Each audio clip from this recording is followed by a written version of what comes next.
Bienvenidos a La Hora del Museo, el podcast del Museo Histórico Nacional.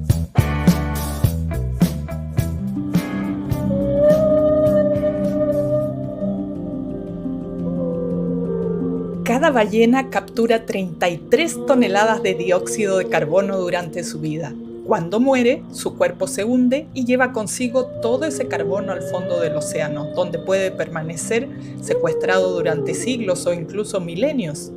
Se estima que las ballenas captan 30.000 veces más carbono que los árboles. Por eso se les llega a llamar los árboles del océano. Pero hay muchos más datos que no sabemos sobre ellas. Cómo se comunican a través de miles de kilómetros bajo el agua, cómo cazan, cómo cuidan a sus crías o cómo logran contener la respiración por más de una hora en las profundidades. Los cetáceos, ballenas, delfines, marsopas, son mamíferos como nosotros, pero han conquistado un mundo completamente diferente. Y Chile tiene un rol protagónico en esta historia. Nuestro país alberga 43 especies de cetáceos, cerca del 43% de todas las especies conocidas en el mundo. Desde Arica hasta la Antártica, las ballenas azules, jorobadas, francas y muchas más recorren nuestras aguas. Nos va a acompañar en este episodio Priscila Escobar Gimpel, médico veterinaria, ilustradora naturalista y autora de La vida secreta de los cetáceos. Priscila, bienvenida, qué gusto tenerte aquí en La Hora del Museo. Gracias por aceptar la invitación del Museo Histórico Nacional a hablar de nuestro patrimonio natural. Muchas gracias, Rocío, por la invitación. Para mí es muy importante que estos temas se pongan en la palestra, ya que, como tú bien dices, es importante la difusión de nuestro patrimonio natural a toda la sociedad. Priscila, tengo en mis manos el libro tuyo, La vida secreta de los cetáceos, un avistamiento ilustrado del mundo de las ballenas y los delfines, que es un libro realmente precioso. Y aquí quiero yo decir felicitaciones para ti, para la editorial, porque estos libros como que uno antes los veía que eran libros gringos, que se hacían afuera, Sí. no aquí. Y además con estas ilustraciones tan bellas que tú has hecho, que también pareciera un libro que uno compra, no sé, en España o en Estados Unidos, en otros lados. Entonces a mí me ha sorprendido muchísimo, no solo el contenido, sino las imágenes, bueno, tapa dura, es realmente muy lindo. Priscila, tú eres veterinaria de profesión, también te gustaba, entiendo, pintar, dibujar desde que eras niña. Uno piensa veterinario y se imagina perros, gatos o a lo más, no sé, vacas, caballos, pero como que nunca lo lleva así a los océanos. Exacto. Sí. ¿Cómo ha sido este camino que te ha llevado a hacer este precioso libro? Bueno, el camino que me llevó a estudiar veterinaria fue que desde muy chica sentí el llamado a conocer y hacer algo por proteger y conservar a todos los animales, entendiendo que nosotros también somos animales, pero pensando en los demás animales. Y eso me llevó a estudiar veterinaria, así como tú bien dices, es una carrera que siempre está como vinculada o mirada desde desde el punto de vista de la clínica, de las mascotas, pero hay una amplia gama de actividades a lo que uno se puede dedicar como veterinaria y que va adquiriendo también la expertise, digamos, a través del trabajo, de especializaciones posteriores al estudio. Yo después estudié un magíster en área silvestre y conservación de la naturaleza, trabajé en organizaciones de conservación de ballenas y delfines y siempre he estado vinculada ahora como consultora ambiental a la conservación de fauna silvestre. Y como te digo, por esos años que trabajé en organizaciones de conservación de ballenas y delfines acá en Chile, en Ecuador, en Argentina, comencé a conocer en carne propia estas especies. Y el arte lo dejé, como muchas personas dejamos muchas cosas que nos gustan como en el cajón del hobby. Me di cuenta con los años que era algo a lo que yo siempre volvía. Y dije, bueno, si que mi misión es sensibilizar y dar a conocer la importancia de proteger la biodiversidad y a los distintos animales, quiero retomar esta herramienta del arte como un medio importante de comunicación para la difusión de la ciencia. Y es ahí como nace mi marca personal, Voces de la Naturaleza, para de alguna forma ser la voz e invitar a todos a ser la voz de quienes no tienen voz, o al menos no como nosotros la entendemos. Así que este libro se enmarca también dentro de esta misión, de esta marca personal, que es sensibilizar y ir por el camino de la difusión científica a través de mi arte. Bueno, ¿son acuarelas? En general sí, a mí me gusta trabajar con distintas técnicas, acuarela, este libro tiene mucho de acuarela, también tiene algunas ilustraciones, son cuadros de óleo, tiene algunos fondos que son acrílicos, tiene técnicas de grafito, de lápices de colores, entonces es un pupurrí de técnicas que a mí me gusta mezclar, así como también tú puedes ver, no solamente, así como tú bien dices, quise hacer un libro que fuese como destinado al mundo científico, ni que fuese una guía de campo, sino yo quería que, si bien tuviera bastante información científica, también fuera un libro que te llegara emocionalmente, con el cual tú te sintieras vinculado y tener esos espacios de silencio, esas frases evocadoras de artistas también que me gustan, entonces quise hacer como toda esa mezcla que también refleja un poco de las distintas artes que yo me nutro para realizar mi propia arte, que no me gusta solamente copiar o inspirarme en artistas naturalistas, sino que de la fotografía, del cine, de distintas artes visuales. Entonces esto tiene un poquito de todo. Bueno, toda una experiencia tener tu libro, revisarlo como tú dices, todos esos espacios de silencio, admirar las ilustraciones, absorber la información que trae. Y vamos para allá, vamos a la información. Si nos puedes decir quiénes están en el mundo de los cetáceos, quiénes son. Claro. Porque a veces decimos sí, cetáceos, pero no tenemos muy claro quiénes entran en ese grupo. Sí, para mí era muy importante comenzar a familiarizar a la gente con el término cetáceo, porque como tú bien dices, uno a veces dice cetáceo y ¿zeta qué? ¿Qué? Como que no se entiende, qué son las ballenas, los delfines, no sabía que eran del mismo grupo, entonces, y ahí cuando uno dice ballena y delfines, ok, sí, entiendo. Entonces, la palabra cetáceo viene del latín cetus, que significa gran animal marino, y ese grupo de los cetáceos reúne dos grupos en los que podemos diferenciar fácilmente, que son los misticetos, que el término misti viene también del griego, del latín misti, que significa bigote, y es porque este abarca a las ballenas, y las ballenas no tienen dientes, sino que tienen estructuras laminares que se suspenden del maxilar superior de las ballenas, y es las estructuras que les permiten filtrar su alimento. Ese es el grupo de los misticetos.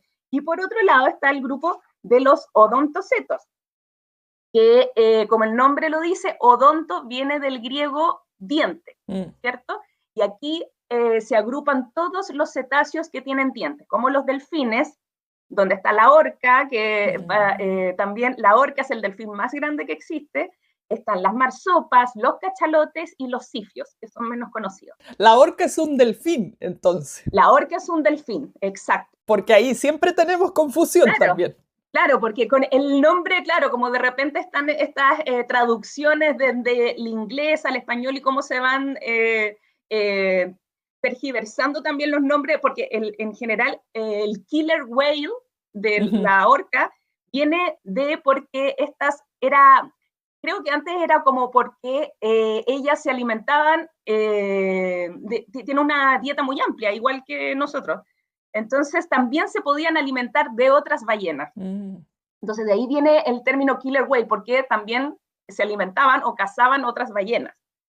Y el término whale en inglés es mucho más amplio. Entonces ahí se confunde, entonces por eso en las traducciones se piensa que ahí no está, la gente queda confundida, no sabe si las orcas o los cachalotes son ballenas igual, pero son cetáceos y los cetáceos con dientes se llaman odontocetos. Gran explicación, me ha sacado de muchísimas dudas. Bueno, el libro va a la vida secreta de los cetáceos. Hay muchas personas que nunca han visto una ballena en su vida. Yo las he visto, tú mencionabas Ecuador, porque allá, y ahí espero que tú nos cuentes cómo funciona la vida de las ballenas, ¿no? Hay cierta época del año en que suben hasta allá. Y bueno, pero aquí también se pueden ver, pero hay muchas personas que no han tenido esa experiencia maravillosa de poder verla ahí. Entonces, aquí en Chile tenemos ballenas, ¿no? ¿Dónde habitan también en el planeta? De repente pensamos que solo están aquí en el extremo austral. Cuéntanos todo eso. Claro, hay especies que son cosmopolitas, es decir, que habitan en todos los mares. Y hay especies que son más residentes de ciertas zonas y hay otras que migran. Los delfines, por ejemplo, forman poblaciones. Ellos no son grandes migradoras, pero sí las ballenas. Y las ballenas migran entre sus zonas de reproducción y cría, que está en la zona del Ecuador, zonas de aguas más tropicales, más tibias, menos ricas en alimentos. Y luego, en la época estival del hemisferio sur, por ejemplo, o del hemisferio norte, migran a estas latitudes de aguas más frías, a latitudes más altas latitudes, que son más ricas en alimentos para venir a sus zonas de alimentación durante nuestra época estival de verano. Lo mismo pasa en el hemisferio norte, pero cambiado, ¿cierto? Porque ahora el hemisferio norte está en invierno y cuando esté en verano hay poblaciones que en vez de que migrarán hacia el extremo norte. ¿Ya? No es así como que migren de polo a polo, sino que hay poblaciones que migran desde el Ecuador hacia el hemisferio norte y hay otras poblaciones que lo hacen al revés desde el trópico hasta el hemisferio sur. Entonces, por eso es que en esta época estival podemos ver más ballenas que vienen a alimentarse a nuestras aguas. Hay ballenas que vienen embarazadas porque recién se embarazaron en el trópico, hay otras que vienen con sus crías recién nacidas, donde las están amamantando aún, todavía le están enseñando a cazar, y bueno, esa es más o menos cómo se movilizan las ballenas. O sea, van a donde hace calorcito a reproducirse y a que nazcan los bebés. Exacto, Y exacto. después bajan a comer. Exacto. Y eso pasa, por ejemplo, como tú me decías, en Ecuador. Yo cuando estuve trabajando allá me tocó ir en una época, en septiembre, octubre, noviembre, donde estaban las poblaciones de ballena jorobá principalmente reproduciéndose. Habían unas que estaban teniendo ya sus crías, hay otras que tú puedes ver grupos de machos tratando de aparearse con una hembra. Entonces hay todo también un turismo regulado en torno al avistamiento de estas ballenas, por supuesto, para no molestar ninguno de sus actividades vitales. Entonces, y si bien las ballenas jorobadas son una de las ballenas de las especies como más icónicas, son las que más saltan, las que más se muestran, entonces por eso es la gente con las que más se familiariza visualmente. Qué importante eso. Bueno, ¿y cuántos tipos de ballenas tenemos, por ejemplo? Bueno, mundialmente se estiman que hay unas 93, 94, tomando en cuenta algunas que están extintas, de cetáceos, de ballenas y delfines, sí. Y en Chile se han registrado alrededor del 50% de las especies de cetáceos registradas a nivel mundial. Ah, wow. Pero como te digo, también falta información porque hay algunos delfines como los cifios, que son de alta mar, que es muy difícil verlo y a veces toda la información que se tiene de ellos es a partir de los varamientos de animales muertos. Entonces, por eso siempre es una cifra que se dice estimativa, digamos, las que se han registrado, pero podrían ser más o menos porque también los mares no tienen fronteras. Las especies se pueden ir moviendo dependiendo del recurso alimenticio, dependiendo de cómo van cambiando las condiciones climáticas, pero más o menos alrededor de 43 especies de cetáceos se han registrado en nuestras aguas. Wow. Sí. Bueno, yo no sé, pienso en las toninas que uno dice acá, que no sé si es un nombre realmente científico o le hemos puesto así. Sí, hay una, pero claro, pero es un delfín, Tonino vera se llama, pero claro, está dentro del grupo de los delfines, que se parecen mucho a la gente, por ejemplo, no está muy familiarizado con el término de las marsopas, que también son muy parecidas a los delfines, pero tienen otras características de forma de los dientes, de formas estructurales y otras diferencias que lo hacen estar en distintos grupos, digamos. Pero sí, la gente le llama mucho la atención cuando va cruzando en un ferry, o los delfines siguen mucho la olita que se va formando cuando las estructuras, los barcos van navegando, entonces les gusta mucho ir como surfeando la ola, que se le dice. Son una hermosura los delfines, bueno, todos los animales marinos, pero en particular yo creo los cetáceos tenemos cierta cercanía. ¿Qué hay de todo esto que cantan, que hablan, que son más inteligentes que los humanos? Bueno, tenemos muchas similitudes con ellos y también grandes diferencias, pero nosotros, igual que ellos, somos mamíferos y ellos son mamíferos marinos que han tenido que adaptar todo su cuerpo a una forma hidrodinámica para poder hacer todas sus actividades en el agua. Entonces, ellos como mamíferos marinos dan luz a crías vivas, amamantan a sus crías por varios meses, a veces por más de un año, respiran por pulmones, no como los peces. También existe dudas de repente de las personas que las encuentran muy parecidos a los tiburones, entonces también piensan que son peces, o la ballena, el tiburón ballena, no saben que si es ballena o no, pero se le llama tiburón ballena porque es muy grande, pero es un pez. Eh, ¿Qué más? La temperatura, por ejemplo, ellos tienen una temperatura corporal constante, igual que nosotros, no como los peces, que se regula una temperatura según el ambiente que existe, y grandes similitudes, como tú dices, a nivel cultural. Ellos se enseñan, se entregan enseñanzas generación tras generación. Hay poblaciones, por ¡Qué ejemplo, increíble! exacto, y forman lazos familiares por toda la vida también, ¡Ah, wow! los delfines. Por eso, uno de los grandes, a ver, mira, yo desde chica también, volviendo al tema de que no sabemos mucho acerca de los cetáceos, a uno le decían que tenía que ir a ver cetáceos fuera de Chile, así como Ujú. dices tú, o ir a verlo en un acuario o un parque Sí, marino, y tú te vas dando cuenta con los años de que somos un país netamente marino. Tenemos más de 5.000 kilómetros de línea costera, donde es posible hacer un turismo regulado, donde es posible incluso verlos en algunas épocas desde la costa, y son especies que han sufrido grandes daños, ya sea por la caza o por la captura para cautiverio, que es una actividad que mueve millones de dólares a nivel mundial y que utiliza, lamentablemente, la cara del delfín, que es como muy carismática, que pareciera que estuviese siempre sonriendo, ¿no? Y oculta unas verdades terroríficas detrás de aquello. Entonces, como te decía, son animales que forman lazos familiares de por vida y que tú los arrebates de su cultura, de su ambiente y lo obligues a sacarse fotos con humanos, a hacer 3 a 4 piruetas por toda su vida, estar encerrados, aunque sea en agua marina, pero finalmente ellos nadan, cazan, nadan más de 100 kilómetros al día, oh, forman lazos. A los que arrebatan anualmente de su familia son niños que los qué sacaste de su terrible. familia. Entonces, es un llamado también a las personas que cuando, es muy humano eso de querer, cuando algo te interesa, como querer tenerlo, querer tocarlo, querer Mm. sacar la foto. Pero yo creo que tenemos que abrir un poquito más nuestra conciencia y tratar de que nos interese, cuando algo nos interese, admirarlo, más que querer poseerlo.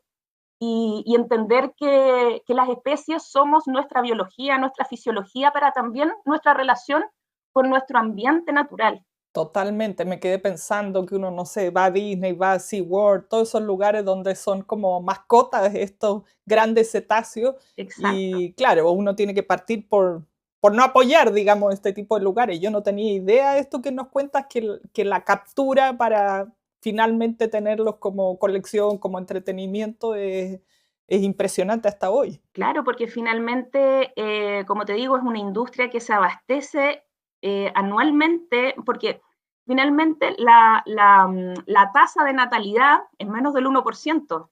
Ellos te pueden decir, no, si nacen en cautiverio, y aunque nazcan en cautiverio, tampoco es es muy grande la sobrevida. No, mueren al año, a los 2 años. Y finalmente, nacer y vivir en cautiverio para una especie que no es un animal doméstico, es un animal silvestre. Entonces, la forma de comunicarse, por ejemplo, si entramos en ese tema, los delfines se comunican a través de la ecolocalización para ubicarse su ambiente y ubicar sus presas. Ellos emiten sonar de alta frecuencia que rebota contra un, no sé, un muro o un cardumen de peces, y ellos se le hace un eco de ese sonido y ellos después lo interpretan mentalmente. Entonces, cuando ellos están encerrados, imagínate que ellos van a través de su ecolocalización, el sonar va rebotando continuamente contra distintas estructuras, se forman imágenes de sí mismos, o sea, es un daño no solo fisiológico, no solamente les daña, tiene daños de deshidratación por la distinta alimentación, sino un daño cognitivo. Claro. y mental que van sufriendo día a día, imagínate. Entonces, como te digo, yo siempre, y dejo la información también acá en el libro, de un activista que se llama Rico Barry, que él escribió un libro que se llama Tras la sonrisa del delfín, porque él entrenó y vivió en carne propia lo que es el entrenamiento y el mundo del cautiverio en los años 70, entrenando a las 2 delfinas que hacían flipper. Y él vio como una de sus delfinas dejó de respirar, se suicidó frente a él. Y él desde ese momento comenzó a luchar y sigue viviendo en pro de liberar hasta el último delfín y acabar con el cautiverio de delfines. Obviamente un delfín nacido en cautiverio o que está en cautiverio tiene que ir a santuarios, no es llegar y liberarlo tampoco, pero él habla de todo lo que está detrás de esta industria multimillonaria que se sostiene finalmente porque la gente lo consume. Si la gente se informara, exacto, cuando la gente está informada y sabe lo que hay detrás, no va a consumir y esa industria se va a caer. Entonces eso es como el llamado también, que si te interesa una especie, si te llama la atención, si te gustan los delfines, averigua, investiga, aprende de ellos. Y no consumir, claro, como tú decías, admirar, no poseer, no querer poseerlo todo. Uno va y se saca la foto y a tocar las cosas. Bueno, esperemos que esto vaya cambiando cada vez más rápido. Ya estamos viendo que los zoológicos, por ejemplo, están en total caída ya, porque no es la idea tener así a los animales. Y no es educativo tampoco, finalmente, porque uno no puede aprender de un animal que está encerrado y no se relaciona naturalmente con su entorno. Entonces, da más pena que otra cosa verlos ahí, claro, porque claro, se nota en la actividad que tienen que no están bien, ¿no? Claro. Nadie puede estar bien en condiciones de estar en otro hábitat y encerrado, sean claro, animales marinos de cualquier tipo. Priscila, y justamente para admirar estos animales, los cetáceos aquí en Chile, ahí tenemos ciertos santuarios donde ir a verlo, o un turismo responsable, como tú decías, o ciertos como spots donde a lo mejor uno no pueda ir, pero donde están estos animales. Claro, en el 2008 se creó la Ley de Protección de los Cetáceos, que finalmente resguarda todo nuestro mar territorial como un gran santuario de protección de los cetáceos. Pero como tú bien dices, hay zonas donde se cruzan con actividades industriales o de degradación de hábitat, como la salmonicultura y muchas otras. Pero nosotros tenemos la suerte de estar en un hotspot de biodiversidad, que es la corriente de Humboldt, que está a lo largo de todo Chile. Entonces, hay delfines que se ubican a lo largo, ubican su población a lo largo de todo nuestro mar, y las ballenas también tienen sitios a los que vuelven regularmente para alimentarse. Y hay turismo regulado en distintas partes de Chile. En el norte, por ejemplo, el más conocido es Chañaral. Ahí tú puedes ver ballena azul, ballena fin, ballena de aleta, distintos delfines. En el sur también, en Chiloé, o más al sur, en el Parque Francisco Coloane, también es muy común el turismo regulado para ir a ver ballenas. Entonces, toda esa información está también a través de un código QR que está en las páginas finales del libro, donde están todos los sitios de avistamiento regulado de cetáceos en todo el mundo, incluido Chile. Así que eso lo tienen ahí como información para ir cuando obtengan el libro. Aquí estaba yo mirando justamente el QR. Bueno, aquí tú pones cierta identificación, pero quería ir más atrás a un detalle que tú pones casi al inicio. Y bueno, en esto que son mamíferos, los cetáceos, ¿qué es la cola? ese dato quería que nos cuentes, que es un gran diferenciador con los peces. Ah, claro, sí, sí, por ejemplo, a mí me llamó mucho la atención eso cuando, uy, eso es algo que la gente le puede llamar mucho la atención y como yo cuando trabajé en estas organizaciones hacíamos mucha educación ambiental y cuando hacíamos charlas a los niños les encantaba escuchar cómo visualmente pueden diferenciar a los peces que tienen una cola que es en posición vertical Ujú. y la mueven de manera horizontal, es decir, de lado a lado, si lo pueden ver los peces, en los tiburones. En cambio, los cetáceos tienen su cola en posición horizontal y la mueven para desplazarse de arriba a abajo, es decir, de manera vertical. Entonces eso como, oh, a los niños les encantaba Sí. como ver esa diferencia y eso me, me, me, me centré mucho en dar datos que a la gente le pudiera como llegar y pudieran como replicar, digamos, ellos empezar a contar cosas que son datos súper interesantes que de repente son súper entretenidos y no sabemos. Y aquí otro tema, así como para seguir desmitificando ciertas cosas. Las ballenas, no sé realmente cuánto miden, cuánto será la más pequeña, la más grande, pero nos dan miedo por su tamaño y porque, bueno, está Moby Dick, está Pinocho que se lo come Gepetto, una ballena, en fin, siempre lo han puesto como unos monstruos del mar de alguna manera, pero al parecer no es tan así, no sé si son un peligro para los humanos, nosotros somos un peligro para los cetáceos, ¿qué hay de eso? Sí, no, imagínate que, claro, con todas estas noticias de pronto que sale, uy, que una ballena se tragó a un kayakista, o que las ballenas, imposible que se traiga a ninguna persona, porque primero no es parte de su dieta y tampoco le cabe por el esófago, Ah, porque el esófago que ellos tienen es del porte, es más o menos del diámetro de un puño humano. qué importante dato. Importante dato, y por eso ellos se alimentan. Imagínate, es lindo hacer esta relación, que los animales más grandes del planeta se alimentan de uno de los animales más pequeños, que son pequeños peces y también pequeños crustáceos, como el krill, que puede mide como 6 centímetros y pesa 1 gramo, un krill, pero se alimentan de toneladas de ellos, digamos.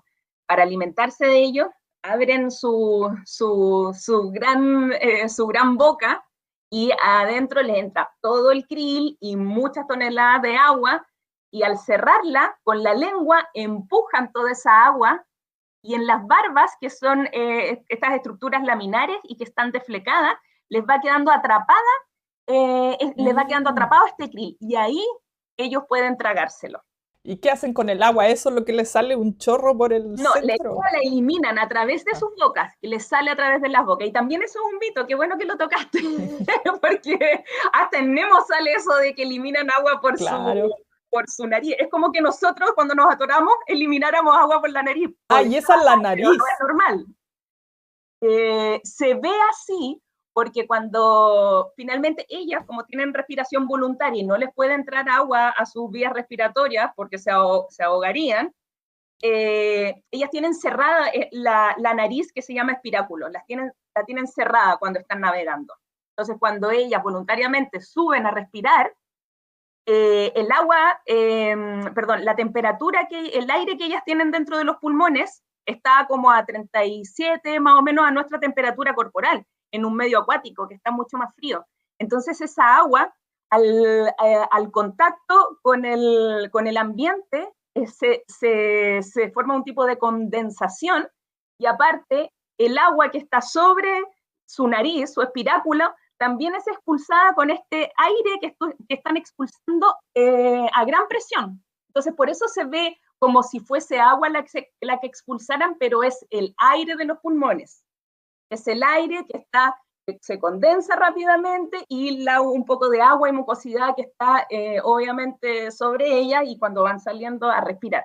Pero en ningún caso ellas expulsan agua. Es como si, hagamos la analogía, digamos, como si nosotros expulsáramos agua. Tremenda aclaración también, porque uno tiene de las películas, de los dibujos animados, como que sale un ser humano que se acaba de tragar la ballena por ese hueco, ¿no? En En una Nemo también cascada de sale agua. eso, como que en Nemo, ¿no? Sale como que se lo tragan y aprovechan de salir por...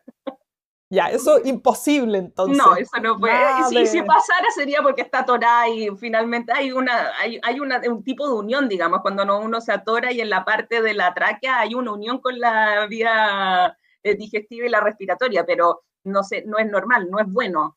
¿Y qué hay de esta vida familiar que nos decía hace un momento de los cetáceos? Porque es como raro, no sé, vuelvo a la comparación con las mascotas, uno ve los cachorritos ahí que están, no sé, la perrita con sus cachorros, la gatita con sus gatos chiquititos, los lleva, pero a Ujú. uno le cuesta imaginarse que, además en la portada del libro, como un animal tan grande como una ballena, un delfín, con un bebé, cómo los cargan, cómo les dan de amamantar, eso es Exacto, extrañísimo, ¿no? sí, sí.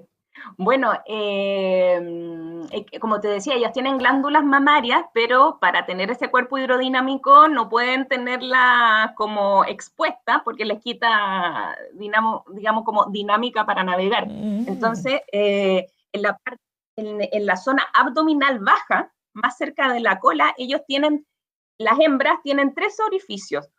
El del medio, como a ver, un orificio alargado, tapado. Y a los lados otros más. Y en las del lado están escondidas, guardadas las glándulas mamarias. Y en la del medio eso es sus genitales, digamos. Entonces, Mm. la leche de las ballenas es muy rica en grasa. Tiene más del 50% de grasa. No sé cuánto tendrá la humana, muchísimo menos. Entonces, ¿cómo les dan de amamantar? Bueno, a través de esas glándulas mamarias a ver, para hacer una referencia, una ballena azul recién nacida puede medir unos 2 toneladas, puede pesar y medir unos 7 metros y puede alimentarse de más de un ballenato recién nacido. ¡Guau! Claro, porque las ballenas azules son las ballenas más grandes y los animales más grandes que no existen, incluso que los dinosaurios. La ballena azul más grande registrada fue durante los ciclos de caza de ballena en el hemisferio norte y alcanzó 33,5 metros. Oh, Distintas poblaciones de todo el mundo tienen distintos promedios de tamaño. Por ejemplo, se estima que las que llegan acá a Chile tienen más o menos 25, 27 metros de longitud. como Es una piscina tremendo. semiolímpica al largo. Claro.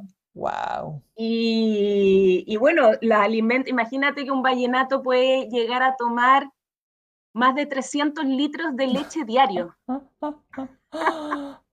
¡Wow! Cuando recién nacen, el contacto físico, el estar en contacto con su mamá, el enseñarles a amamantar, el enseñarles a jugar. Uno puede ver también en las ballenas, no sé si te ha tocado ver, pero la ballena franca austral son unas ballenas que se acercan mucho a la costa porque ellas tienen menos riesgo de varar porque tienen mucha grasa en su cuerpo.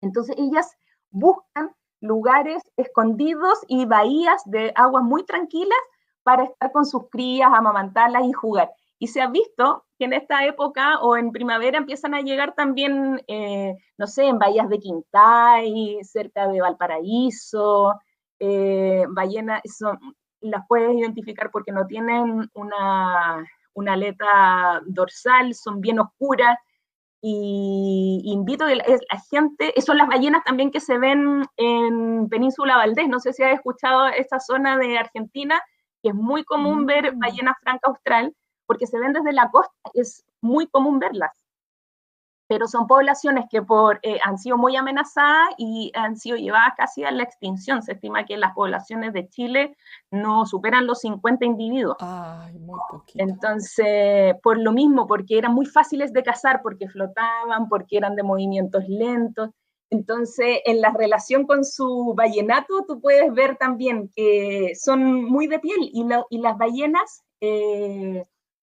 por ejemplo, en los cachalotes, tú puedes ver que se movilizan en grupos de madres con sus crías, como distintas familias, las abuelas, las hijas, en general, por ejemplo, los machos puede ser que estén menos incluidos en estos grupos, pero también puede ser, y ellos se unen y se van uniendo a ciertos grupos según la época, si o se juntan para cazar, o se juntan para reproducirse.